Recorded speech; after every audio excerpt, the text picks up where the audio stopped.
Bienvenue dans cette deuxième démonstration de traitement d'image capturée avec Vespera par les utilisateurs de la communauté Vaonis. Cette nouvelle session met en œuvre l'application PixInsight et certains plugins spécifiques.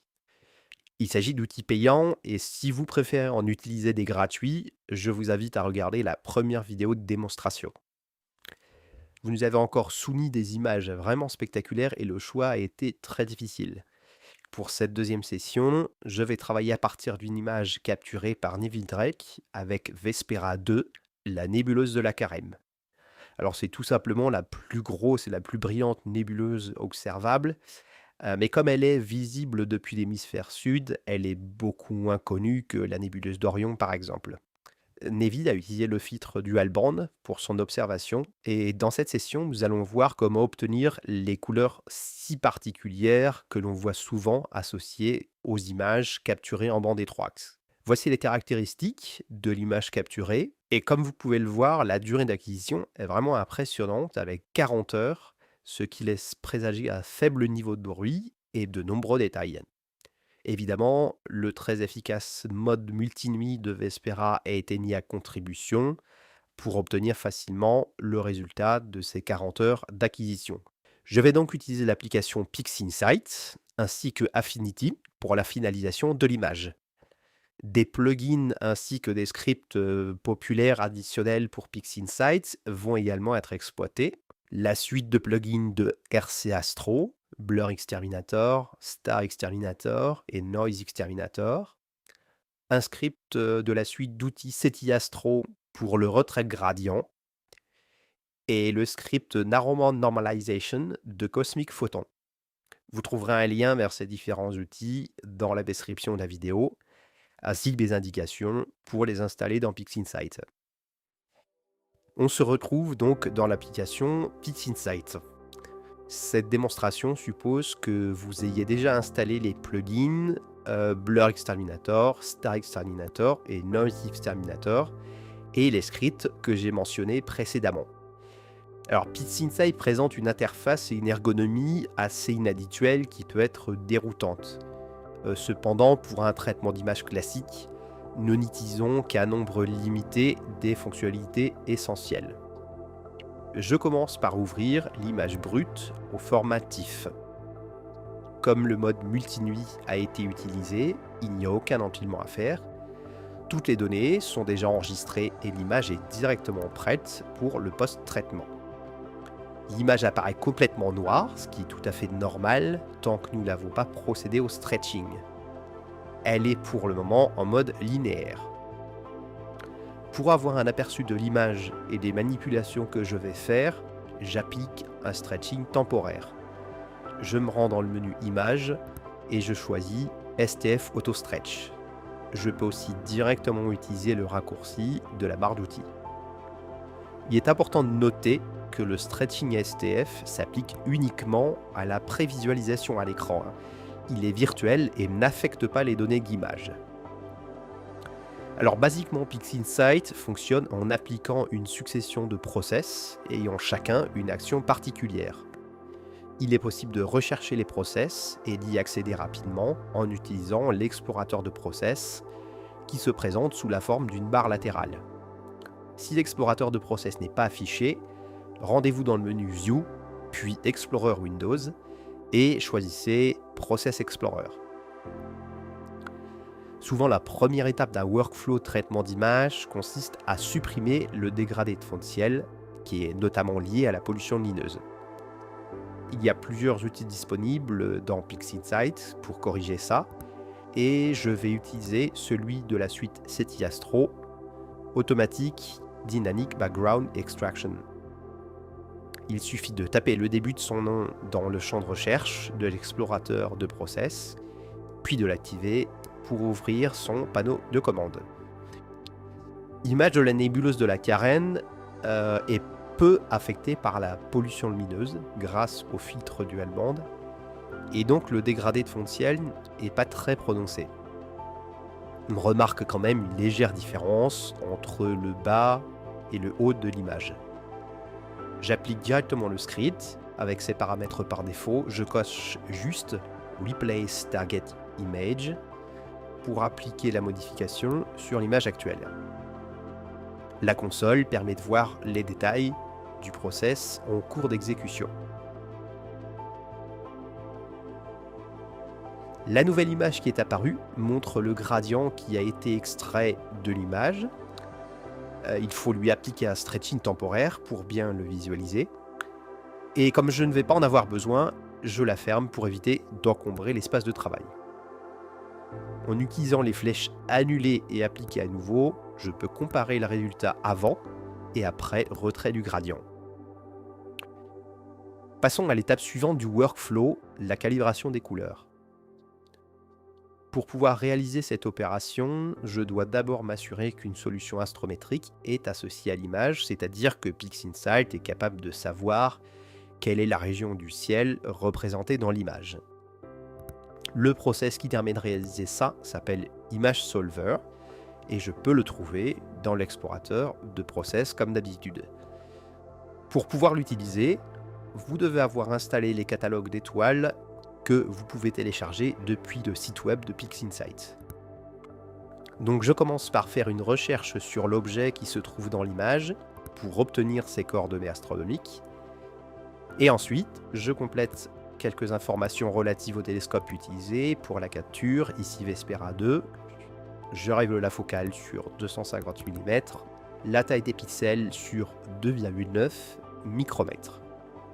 Ça devrait être suffisant comme information. J'applique le process à l'image active. Voilà, ça peut demander un temps assez long avant d'avoir le résultat. Maintenant, je peux procéder à la calibration des couleurs. Là encore, cela demande que vous ayez installé les catalogues d'étoiles. Je vais utiliser le process spectrophotométrique Color Calibration. Comme la capture a été réalisée avec le filtre dual band, je dois le préciser et indiquer la largeur de bande correspondant aux longueurs d'onde de l'hydrogène alpha qui impacte le canal rouge de l'image et de l'oxygène 3 qui impacte les canaux verts et bleus de l'image. Pour le filtre dual band de Vaonis, la largeur de chacune de ces bandes est de 12 nanomètres. Je coche aussi l'option Optimize for Stars pour essayer de garder une couleur naturelle pour les étoiles. Et je peux maintenant appliquer le process. Et voici le résultat. Alors pour rappel, je travaille toujours sur l'image en mode linéaire. Si je désactive l'auto-stretch STF, j'ai bien toujours mon image qui apparaît sombre, même si les informations sont bien présentes avec les traitements que j'ai déjà effectués. Pour la suite de mon workflow, je voudrais appliquer des traitements différents pour la nébuleuse et les étoiles. Je vais donc séparer mon image actuelle en deux nouvelles images, une qui contient uniquement les étoiles et une autre qui contient uniquement la nébuleuse. Pour faire ça, j'utilise le plugin Star Exterminator que je peux retrouver dans l'explorateur de process. Je vérifie que Generate Star Image est bien activé et je lance le process. Voilà, j'ai donc bien maintenant une image avec uniquement la nébuleuse et une deuxième qui contient les étoiles. Je commence par m'occuper des étoiles. Je voudrais les rendre plus fines et plus nettes. Pour ça, je vais utiliser le plugin Blur Exterminator que je retrouve comme toujours dans l'explorateur de process. J'ai procédé en deux étapes. D'abord, je coche l'option Correct Only. Cela permet de corriger les éventuelles déformations d'étoiles qui peuvent être liées à, par exemple, à des difficultés de suivi. Ensuite, je libère cette option et j'utilise les réglages d'ajustement des étoiles pour les rendre plus ponctuelles. Je règle le paramètre Sharpen Stars sur 0,5 par exemple et je l'applique. Voilà, en comparant mon résultat avec l'étape précédente, la différence est clairement visible. J'en ai fini maintenant avec le traitement des étoiles dans PixInsight. J'enregistre l'image contenant seulement les étoiles au format FITS pour pouvoir la réutiliser plus tard avec Affinity. Et je l'appelle Stars. Notez bien que pour le moment, l'image contenant les étoiles est toujours en format linéaire, il n'y a pas eu de stretching définitif d'appliquer. Maintenant, je vais m'occuper de la partie la plus importante, la nébuleuse. Alors le plugin Blur Exterminator que je viens d'utiliser me permet pas seulement d'ajuster que la finesse des étoiles, il peut aussi agir sur la netteté des objets du ciel profond. Et je vais donc l'utiliser pour essayer d'améliorer les détails dans la nébuleuse. Cette fois-ci, c'est le deuxième groupe de paramètres qui m'intéresse et je règle Sharpen Non-Stellar, par exemple sur 0,4. On pourrait tenter de pousser le curseur à fond, mais je recommande plutôt d'être modéré pour conserver un aspect naturel à l'image et ne pas faire de surtraitement. De toute façon, comme on le voit, même avec un réglage modéré, la différence est vraiment flagrante quand je compare avant et après application du process.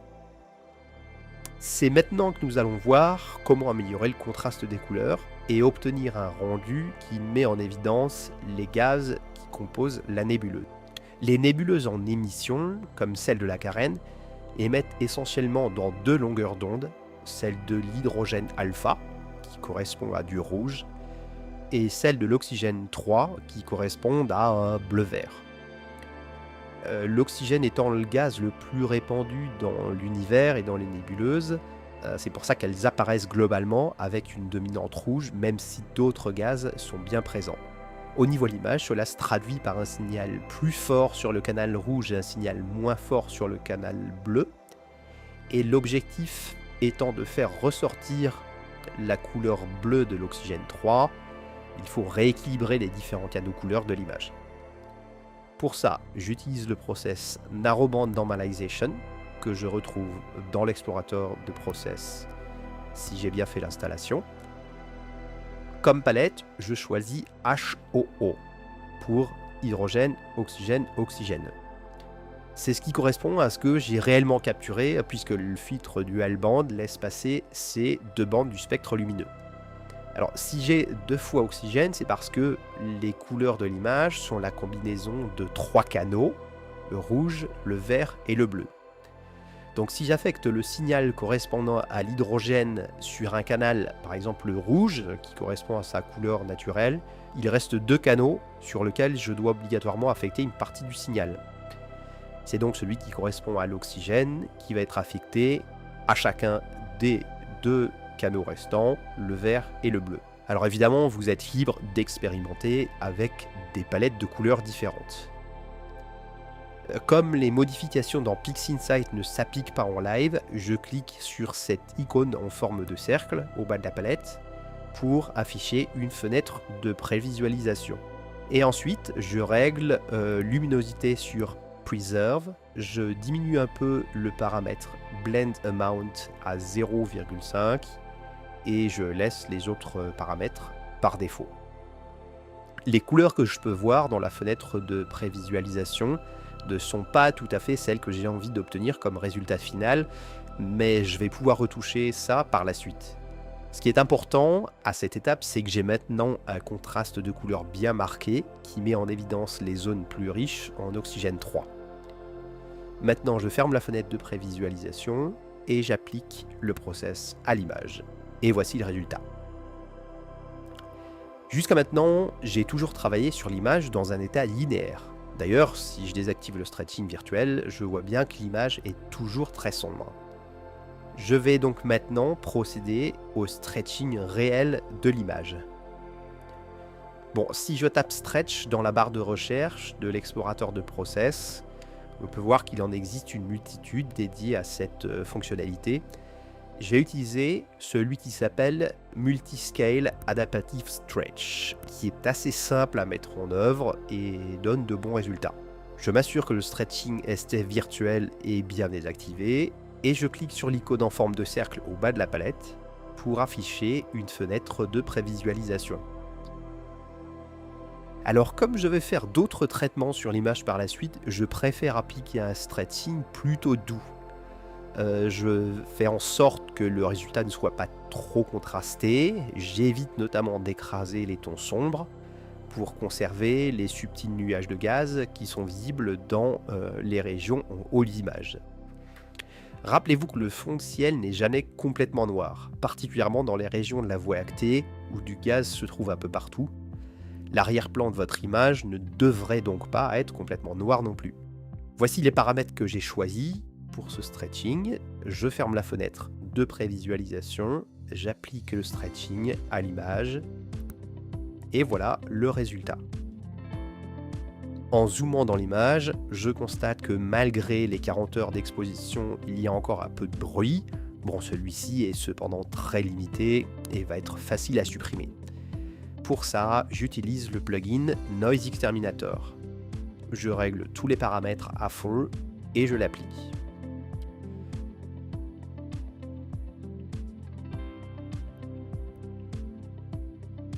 Voilà, j'en ai maintenant terminé avec PixInsight. J'enregistre l'image de la nébuleuse au format TIFF et je l'appelle Starless.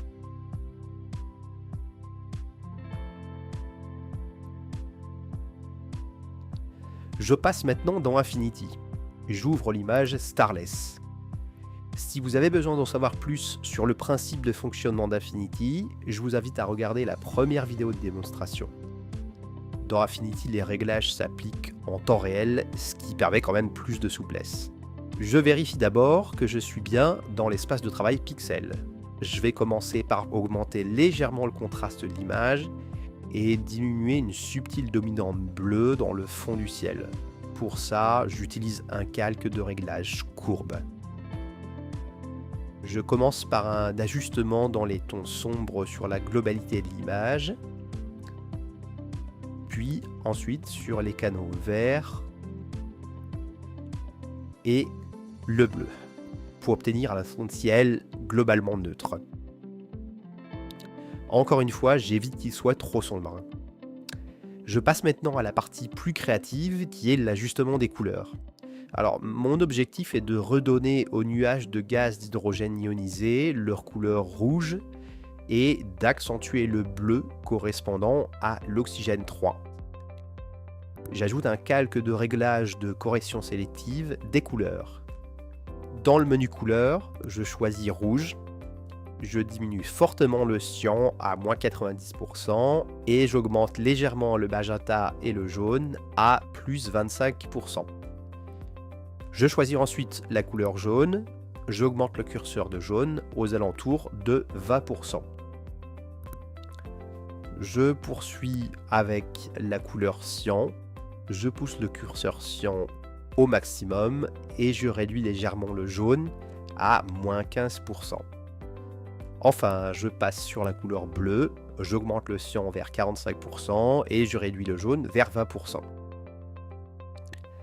Pour accentuer davantage l'effet, je vais ajouter un second calque de réglage de correction sélective des couleurs. Je choisis la couleur rouge, je diminue fortement le cyan à moins 90, j'augmente légèrement le magenta à plus 10 et j'augmente la luminosité en réduisant légèrement le noir vers moins 10%. Ensuite, pour la couleur jaune, je réduis le cyan vers moins 10 et j'augmente le jaune vers environ 25%. Je passe sur la couleur cyan et j'augmente le curseur cyan presque au maximum. Voilà, je vais continuer à rendre le rouge de l'hydrogène plus intense. Pour ça, j'utilise un calque de réglage niveau. Je sélectionne le canal rouge, je diminue un peu le gamma et j'augmente légèrement le niveau de noir pour que les tons les plus sombres ne soient pas affectés. Voilà pour le réglage des couleurs. Et si on regarde le haut de l'image, on constate bien qu'on a des nuages d'hydrogène faiblement lumineux. Et c'est pour cette raison que dans les étapes précédentes, il était nécessaire de ne pas aboutir à une image trop contrastée, ni de trop écraser les noirs, car on aurait perdu ces détails. Maintenant, je vais travailler sur l'accentuation des détails, et pour ça, j'applique le filtre dynamique accentuation multibande. L'objectif est d'intervenir sur la finesse des détails et de ne pas avoir quelque chose de trop grossier. Je règle donc le rayon initial sur 0,5 pixels, le nombre de bandes au minimum et la plage de bande et le contraste au maximum. Et là, en zoomant sur le cœur de la nébuleuse, on peut voir que le niveau de détail est vraiment spectaculaire. Donc maintenant, il ne me reste plus qu'à réintégrer les étoiles. Je glisse l'image nommée Stars que j'ai préalablement enregistrée sur le plan de travail dans Affinity. L'image s'ouvre dans un nouveau document et comme c'est une image au format FITS, Affinity y ajoute automatiquement un calque de stretching. Je copie ces deux calques et je les colle dans mon document d'origine au-dessus de la pile des calques. Il faut juste s'assurer que le calque de stretching s'applique bien uniquement à celui des étoiles. Pour ça, glissez-le sur le calque Stars. Je choisis la méthode de stretching logarithmique et je pousse le facteur d'étirement au maximum pour faire apparaître les étoiles. Pour fusionner les étoiles avec la nébuleuse qui se trouve en dessous, je vérifie que le calque Stars est bien sélectionné et dans le menu des options de fusion, je choisis Superposition. Maintenant, je reviens sur le calque de réglage de stretching et j'ajuste les réglages de gamma et compression jusqu'à ce que je trouve un équilibre qui me convient entre les étoiles et la nébuleuse. Dernière touche finale maintenant, j'ajoute un calque de réglage courbe pour augmenter légèrement la luminosité des tons moyens.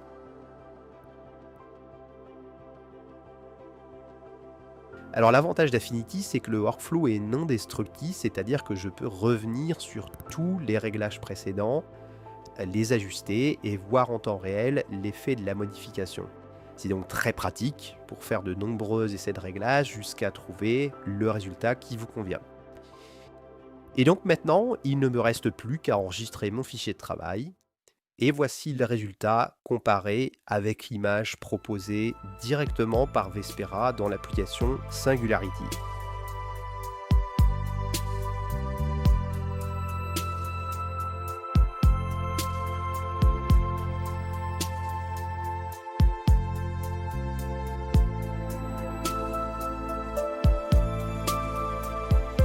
Voilà, nous sommes arrivés au bout de cette démonstration.